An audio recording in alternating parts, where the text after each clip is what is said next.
Welcome to a new update on this Saturday morning, in which we can discuss the price action of Bitcoin, which have been resulting into a strong bounce. And we're going to discuss why we could be seeing Bitcoin breakout towards new highs, all depending on what Gemini is going to do in the coming week, but it's looking to be a bit better at this point. Before we continue, make sure to hit the like button, subscribe to this YouTube channel. Also check out our free trade letter yesterday. We've been doing the Altcoin Friday, in which we give you altcoin setups, and we also do macroeconomic updates and more. So make sure to check that out 3 times per week. Also check out our premium membership, in which we're going to start the copy trading within a few weeks from now. So what do we see on the screen? We can see that yesterday was a big day when it comes to data. Thursday as well. Thursday we had the unemployment data, which came in more positive than expected.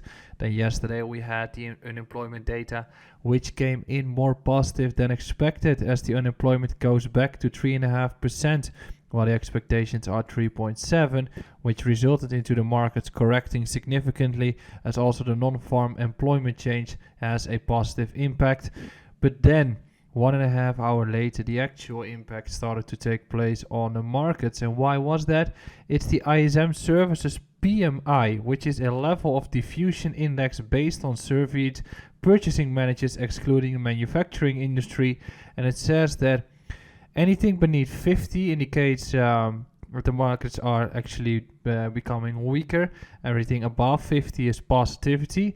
And we can see that the expectations were 55 and it became less than 50 for the first time since the corona outbreak or the COVID-19 pandemic started. And then we hit lower numbers, which didn't really impact that much.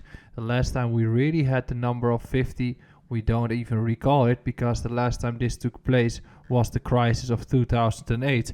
So what did take place on the markets based on this number?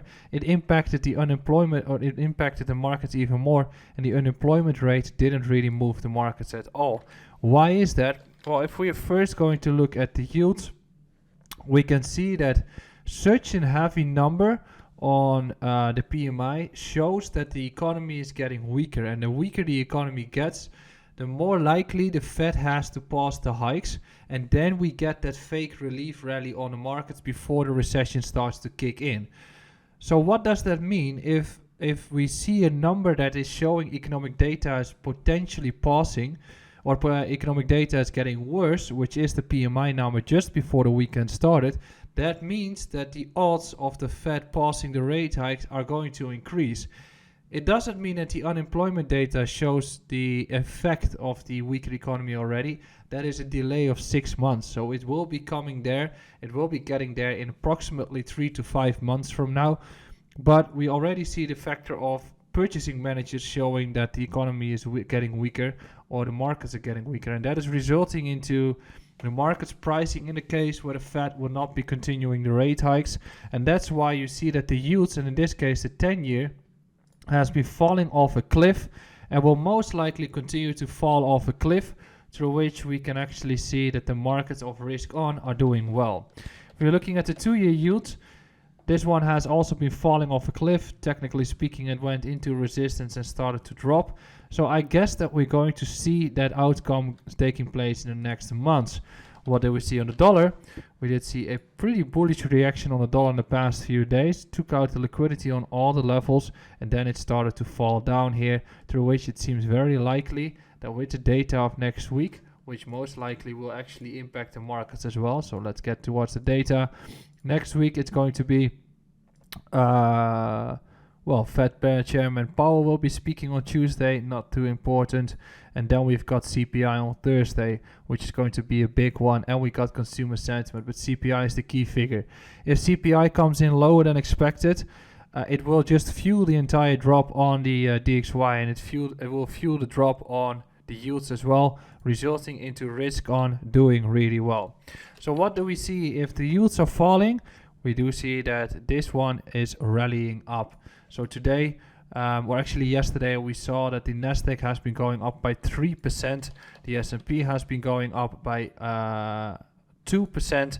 And then we have to discuss Tesla, which hit my buy zone. So I'm fully long on Tesla at this point for the bounce, for the relief rally, which we will be discussing in an update tomorrow as well.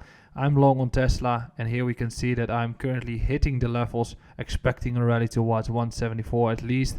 It's doing really well. Average is approximately 108, so that's great. Now, if you go back to Bitcoin for this short update, it's beautiful PA. If you like to trade technical analysis here, I think we just have a beautiful PA taking place. First of all, we've had this rally towards 17k, which hit the resistance. Then we had a fall in which we test the previous high for support, take liquidity everywhere, and then we start falling towards the order block where we actually started this entire rally, which is a 16.68. Beautiful bounce taking place here, and it's going as planned. So if we look at the 15-minute time frame, we got a clear resistance at 16,950, and we got a support area here around 16,760. So it seems apparent that we're going to stay sideways for a little bit before we can start breaking out, because the odds of breaking out have increased given the fact that we are testing the resistance for multiple times already. If we're going to test it again, especially since we have seen such a strong reaction of buyers stepping in, it is very likely that we're going to break the resistance and then have this entire run. I'm assuming 17.8, but you can also start looking for TP at 17.5, which is a big run. We can just close this gap, especially since CPI will most likely be a good number, and we already know that the economy is getting weaker at this point. So what should we be looking at for the price action of Bitcoin? I'm assuming we're continuing the rally.